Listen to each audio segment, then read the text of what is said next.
হয় নহয় সবতকৈ ইম্পৰ্টেণ্ট কথাটো হৈছে যে আজিৰ ডেটত যদি আমি চবৰে চাওঁ ছাৰ কি খবৰ খুব ভাল সকলোৱে ভালে আছে বুলি আশা কৰোঁ ঠিক আছে আজিৰ ডেটত আমি কেইটামান বস্তু আমি 2-3টা বিষয় আমি কথা পাতিম প্ৰথম বিষয়টো হৈছে এটা হৈছে উচ্ছেদ ঠিক আছে উচ্ছেদৰ কাৰণে কোনে আমাৰ চবতকৈ আগতে উচ্ছেদৰ কাৰণে কোনে কৈছে উচ্ছেদৰ কাৰণে মুখ্যমন্ত্ৰী ডাঙৰীয়া প্ৰথমতে পদক্ষেপ লৈছে যে মই উচ্ছেদ কৰিম মিষ্টাৰ হিমন্ত বিশ্ব শৰ্মা ঠিক আছে দিছ হিমন্ত বিশ্ব শৰ্মা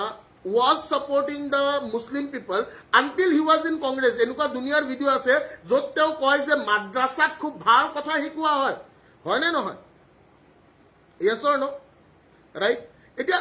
এটা ইম্পৰ্টেণ্ট কথা মই কৈ আছোঁ যে মানুহবিলাকে কেনেকৈ মিলি চলে এই কথাটো চবে বুজি পোৱা উচিত